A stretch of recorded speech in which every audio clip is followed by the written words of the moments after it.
Greetings students. Today we're going to learn about one of the American multinational luxury jewelry company, Tiffany Co. Tiffany sells jewelry, sterling silver, china, crystal, stationery, fragrances, watches, personal accessories as well as some leather goods.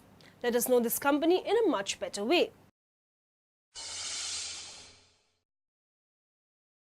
Tiffany Company is an American multinational luxury jewelry and specialty retailer having headquarters in New York City, United States. Tiffany sells jewelry, sterling silver, china, crystal, stationery, fragrances, watches, personal accessories as well as some leather goods. Many of these goods are sold at Tiffany stores as well as through direct mail and corporate merchandising. Tiffany is renowned for its luxury goods and is particularly known for its diamond jewelry. Tiffany markets itself as an arbiter of taste and style.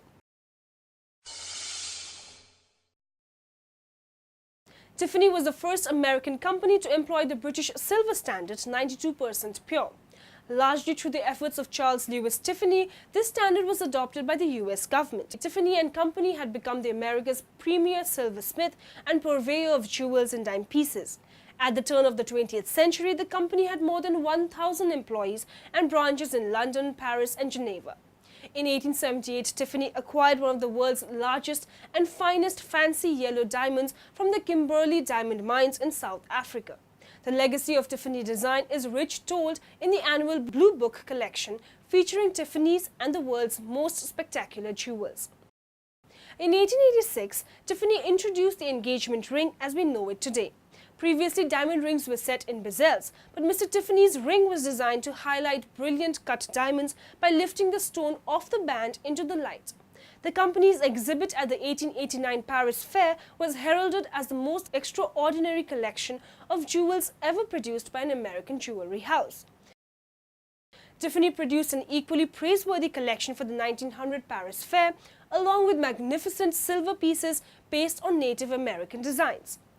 With the death of Charles Lewis Tiffany in 1902, Louis Comfort Tiffany, the founder's son, became Tiffany's first art director. His position as America's leading designer was well established by 1882 when President Chester Arthur invited him to redecorate the White House. By 1900, the younger Tiffany was a world leader in the Art Nouveau and arts and crafts movements. The famed artist created a remarkable range of designs from technically brilliant leaded glass to colorful enameled and painterly jewels based on American plants and flowers. Throughout the company's history, Tiffany designers have drawn on the natural world for inspiration. Nature is also the source of the precious metals and gemstones necessary for creating these designs. In 2012, Tiffany marked its 175th anniversary. In honor of this milestone, the Tiffany diamond was reset in a magnificent necklace of dazzling white diamonds. The company's manufacturing facilities produce approximately 60% of the merchandise sold. The balance, including rose gold and almost non-jewelry items, are purchased overseas from third parties. The company's other subsidiaries located in facilities outside the US process, cut and polish the diamonds.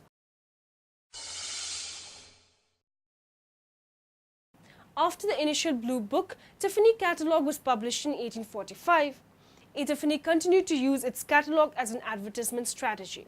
The Tiffany catalog is one of the first catalogs to be printed in full color and was free until 1972. Tiffany's mail order catalogs reached 15 million people in 1994. Tiffany also produces a corporate gift catalog each year, and corporate customers purchase Tiffany products for business gift giving, employee service, and achievement recognition awards and customer incentives. Tiffany still produces a catalog for subscribers, but its advertisement strategy is no longer focused primarily on its catalog. In addition to the mail order catalog, Tiffany displays its advertisements in many locations, including bus stops, in magazines and newspapers, and online. Tiffany routinely places ads in Vanity Fair, the New York Times Magazine, Architectural Digest, and many more. With the advent of new technologies, mobile app for the iPhone, whereby the user can download the Tiffany app free of charge.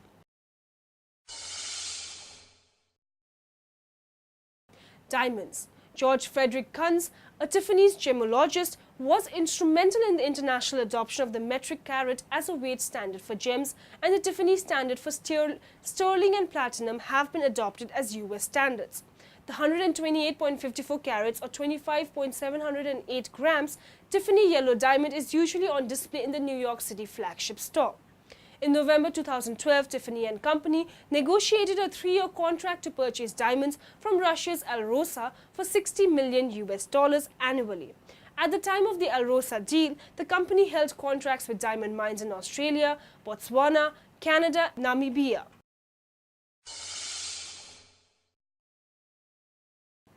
Fragrances. In the late 1980s, Tiffany Company ventured into the fragrance business. Tiffany for Women was launched in 1987, a floral perfume for women by perfumer Francois de Marquis. At $220 per ounce, Tiffany was successfully marketed by major department stores across the United States.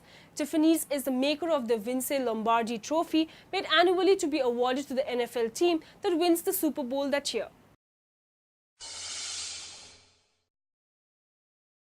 Tiffany Company also made the 2010 and 2012 World Series rings for the San Francisco Giants. The MLS Championship trophy won by the Los Angeles Galaxy in 2011 was also made by Tiffany Company. The NASCAR Sprint Cup Series Sprint Cup trophy is also made by Tiffany Company and is given to the champion every year. The most recent being given to 2013 champion Jimmy Johnson and Hendrick Motorsports. The final 10 races of the season are known as a chase for the Sprint Cup, as they try to get as many points in 10 races as possible. The Detroit Gold Cup trophy, made originally by Tiffany Company in 1904, is awarded annually to the champion of the Detroit Gold Cup H1 Unlimited Hydroplane race. So students, we got to know about the various aspects of Tiffany Company. We went through the company's history to its present market scenario. Hope the information about the company was useful, and good day to you.